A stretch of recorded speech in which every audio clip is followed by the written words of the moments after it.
अच्छा, environmental chemistry chapter number 23 है। इसके बारे में इंट्रोडक्शन जो है ऑलरेडी डिस्कस किया गया इससे पहले लेक्चर में।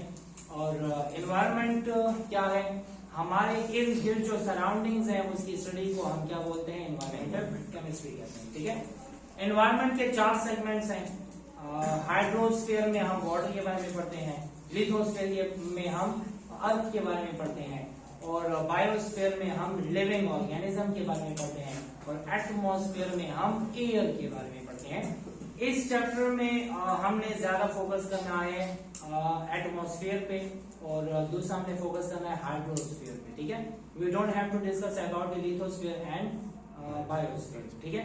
अब इससे पहले जो था हमने 4 लेयर्स के बारे में पढ़ा। ट्रोपोस्फीयर है, स्ट्रेटोस्फीयर है, मीसोस्फीयर है और थर्मोस्फीयर है, और उसके बाद एक्सोस्फीयर आता है। ये एटमॉस्फेयर की 4 लेयर्स हैं। अब इसके बाद टॉपिक आता है ऑटोमोबाइल्स एंड कैटालाइटिक कन्वर्टर। ठीक है। ऑटोमोबाइल एंड कैटालाइटिक कन्वर्टर की जरूरत क्यों पड़ी है? अक्सर गाड़ियों के इंजन में से जो पेट्रोल होता है या कंप्रेस नेचुरल गैस होती है वो कंप्लीटली बर्न नहीं होती, इनकम्प्लीट बर्निंग हो जाती है, और इनकम्प्लीट बर्निंग की वजह से गैसेस में अनबर्न फ्यूल आ जाता है, नाइट्रोजन के ऑक्साइड आ जाते हैं और कार्बन मोनोऑक्साइड आ जाता है। ठीक है। ये 3 जो गैसेस हैं ये टॉक्सिक गैसेस हैं। जब ये गैसेस एटमॉस्फेयर में आती हैं तो ये मुख्तलिफ किस्म की पोल्यूशन काज करते हैं, और इसकी वजह से मुख्तलिफ बीमारियां भी काज होती हैं, और कुछ फिनोमिनाज होते हैं। और वो फिनोमिना क्या है? पहला, acid rain, industrial smoke, photochemical smoke, global warming. ये सब का सब किस वजह से होता है? Due to this emission from vehicles. ठीक है। अब हम क्या करते हैं, जब व्हीकल के जो एग्जॉस्ट गैसेस हैं उनको एटमॉस्फेयर में आने से पहले हम डिटॉक्सिफाई करते हैं। ठीक है। तो उसके लिए हमें कन्वर्टर इस्तेमाल करना पड़ता है जिसे बोलते हैं कैटालाइटिक कन्वर्टर। क्या बोलते हैं? Catalytic converter. कैटालाइटिक कन्वर्टर को बोला जाता है 3-वे कन्वर्टर। क्या बोलते हैं? 3-वे कन्वर्टर। ये 3-वे कन्वर्टर क्यों कहलाता है? Because this is used to detoxify 3 gases. एक वोलाटाइल ऑर्गेनिक कंपाउंड, दूसरा नाइट्रोजन ऑक्साइड, और तीसरा carbon monoxide. Why this is called as 3-way converter? Because we have to detoxify 3 types of gases: oxide of nitrogen, oxide of carbon, and hydrocarbon. In hydrocarbon को बोला जाता है volatile organic compound. क्या बोलते हैं? Volatile organic compound. इसे बोलते हैं वॉक्स। ठीक है। इसे बोलते हैं नॉक्स, ऑक्साइड ऑफ नाइट्रोजन। इसे बोलते हैं कॉक्स, ऑक्साइड ऑफ कार्बन। ठीक है। Why this is called as 3-way converter? Because this is used to detoxify 3 types of gases. कौन कौन सा? हाइड्रोकार्बन, नाइट्रोजन के ऑक्साइड और कार्बन मोनोऑक्साइड। जब इसको हम एमिट करते हैं तो एमिशन से पहले डिटॉक्सिफाई करते हैं, और डिटॉक्सिफाई के लिए क्या इस्तेमाल करते हैं? Catalytic converter. अब the above 3 gases are produced during combustion of fuel. ये जो गैसेस हैं कब बनती हैं? जब फ्यूल कंबस्ट होता है। कार्बन मोनोऑक्साइड कब बनता है? आपको मैंने बताया था कार्बन मोनोऑक्साइड कैसे बनता है। जब ऑर्गेनिक कंपाउंड को लिमिटेड सप्लाई ऑफ ऑक्सीजन में बर्न किया जाए तो कार्बन डाइऑक्साइड के बजाय कार्बन मोनोऑक्साइड बनता है। ठीक है। और फिर मैंने पहले भी बताया था कार्बन मोनोऑक्साइड को बोला जाता है एस्फिक्सिएटिंग गैस। क्या बोलते हैं? एस्फिक्सिएटिंग गैस।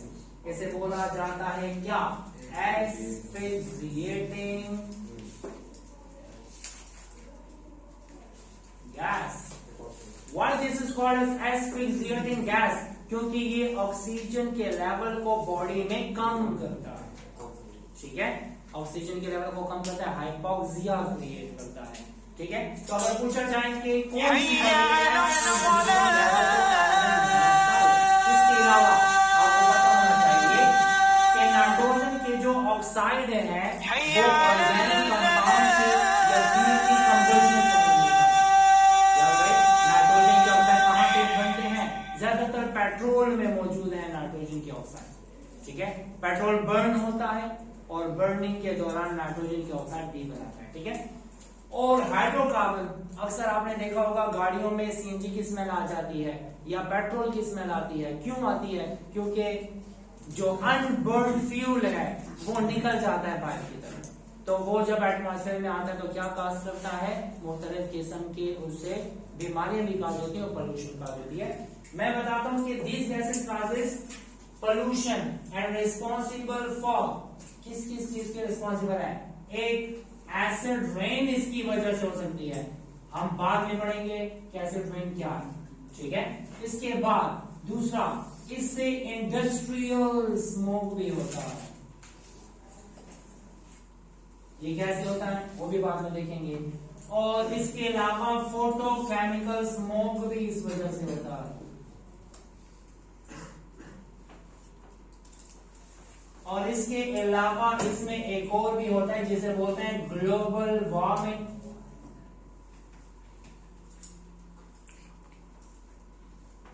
इन सब की वजह क्या है? ये मुख्तलिफ किस्म के पोल्यूटेंट्स हैं। Volatile organic compound, oxide of nitrogen and oxide of carbon, ठीक है। अब जैसे ही गाड़ियों में से ये इमिट होने लगे तो उसकी जगह पे हम कैटालिटिक कन्वर्टर लगा देते हैं। अक्सर आपने गाड़ियों में देखा होगा, गाड़ियों के पीछे शीशे पे लिखा होता है कैटालिटिक कन्वर्टर, ठीक है। एक करोड़ा गाड़ी में बड़ी जो गाड़ियां उसके पीछे लिखा होता है कैटालिटिक कन्वर्टर। इसका मतलब वहां पर लगाया जाता है कैटालिटिक कन्वर्टर ताकि इनको डिटॉक्सिफाई किया जाए। याद रहे कि डिटॉक्सिफिकेशन के टाइम पे नाइट्रोजन के ऑक्साइड कन्वर्ट हो जाते हैं किसमें? नाइट्रोजन गैस में। नाइट्रोजन के ऑक्साइड टॉक्सिक है लेकिन नाइट्रोजन गैस टॉक्सिक नहीं है। एटमॉस्फेयर में है ना नाइट्रोजन, कितना? मोर देन 78%, ठीक है। इसके अलावा कार्बन मोनोऑक्साइड को कन्वर्ट किया जाता है कार्बन डाइऑक्साइड में, तो कार्बन डाइऑक्साइड तो ऑलरेडी एटमॉस्फेयर का हिस्सा है, ठीक है। तो ये भी ज्यादा टॉक्सिक नहीं है, टॉक्सिक लेकिन इतना नहीं है। हाइड्रोकार्बन को हम कन्वर्ट कर देते हैं किसमें? कार्बन डाइऑक्साइड और वाटर में।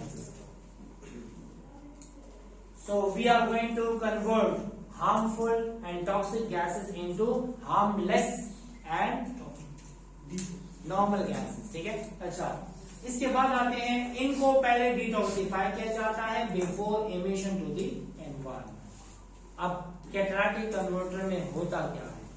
कैटालिटिक कन्वर्टर में दो चैम्बर्स होते हैं, एक को बोलते हैं रिडक्शन चैम्बर, दूसरे को बोलते हैं ऑक्सीडेशन चैम्बर। रिडक्शन चैम्बर, याद रहे कि रिडक्शन चैम्बर में दो कैटेगरी से इस्तेमाल करते हैं, प्लैटिनम एंड रोडियम। यहां पर होती है क्या? रिडक्शन। और वहां पर क्या करते हैं?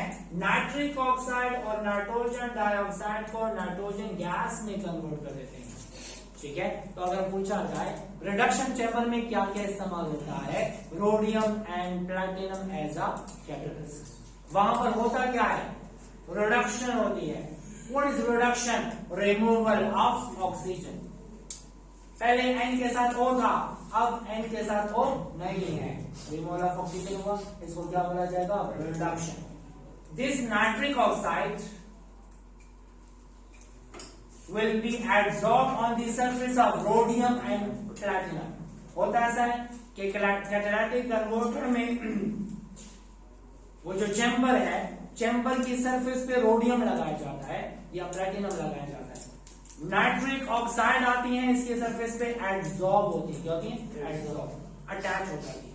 और अटैच होने के बाद वो जो रोडियम है और जो प्लैटिनम है वो इन दोनों को अलग कर देता है। जब अलग कर देगा तो that nitrogen will be converted into N2 gas और ऑक्सीजन अलग होके O2 में कन्वर्ट हो जाती है। अब एटमॉस्फेयर में नाइट्रोजन आए तो ज्यादा मसला नहीं है, लेकिन नाइट्रोजन ऑक्साइड आएगा तो मसला क्रिएट करता है। This nitrogen dioxide is again converted into nitrogen gas and oxygen gas. तो removal of oxygen is called as reduction. तो ये जो नाइट्रोजन के ऑक्साइड हैं, these are converted into harmless gases. अब ये हार्मफुल नहीं है, इसे अब एटमॉस्फेयर में भेज दिया जाए तो ये पोल्यूशन काज नहीं करेगा, ठीक है। इसके बाद आते हैं ऑक्सीडेशन चैम्बर की तरफ। ऑक्सीडेशन चैम्बर में इस्तेमाल किया जाता है platinum and palladium, platinum and palladium as a catalyst. इसमें क्या होता है, VOCs volatile organic compound. Volatile organic compound को क्या बोलते हैं, अनबर्न फ्यूल। क्या बोलते हैं, अनबर्न फ्यूल। और जो कार्बन मोनोऑक्साइड है इसको हम ऑक्सीडाइज करते हैं। क्या करते हैं, ऑक्सीडाइज। ये जो ऑक्सीजन बना है ना, ये ऑक्सीजन जाएगा वोलाटाइल ऑर्गेनिक कंपाउंड के साथ रिएक्ट करेगा तो क्या बनेगा, कार्बन डाइऑक्साइड एंड वाटर। ये टॉक्सिक और ये दोनों टॉक्सिक नहीं। कार्बन मोनोऑक्साइड जो है ये बहुत ज्यादा टॉक्सिक है, ठीक है। ये ऑक्सीजन के साथ रिएक्ट करके क्या बनाता है, कार्बन डाइऑक्साइड, ठीक है। तो इसी तरह हमारे पास जो टॉक्सिक गैसेस है वो हार्मलेस गैसेस में कन्वर्ट हो जाती है, ठीक है। ये कार्बन मोनोऑक्साइड ज्यादा टॉक्सिक क्यों है, क्योंकि जब हमारी बॉडी में कार्बन मोनोऑक्साइड आता है तो वो कंबाइन हो जाता है हीमोग्लोबिन के साथ। हीमोग्लोबिन के साथ जब कार्बन मोनोऑक्साइड बॉन्ड बना देता है तो ये बॉन्ड 320 टाइम्स स्ट्रॉन्गर बॉन्ड है। कितना, 320 टाइम्स स्ट्रॉन्गर बॉन्ड। कौन, ये है 320 टाइम स्ट्रॉन्गर बॉन्ड। जब इतना स्ट्रॉन्ग बॉन्ड बनाता है तो स्ट्रॉन्ग बॉन्ड की वजह से हीमोग्लोबिन अवेलेबल नहीं होता ताकि लंग्स से ऑक्सीजन लेके जा सके और टिश्यूज और सेल से कार्बन डाइऑक्साइड को लेके जा सके। इसी वजह से बॉडी में एक्युमुलेट होती है कार्बन डाइऑक्साइड गैस और ऑक्सीजन की हो जाती है कमी। इसे बोलते हैं हाइपोक्सिया। एट द एंड हो जाता है नेक्रोसिस, ठीक है। So this is about catalytic converter, ठीक है। इस चैनल को सब्सक्राइब करें।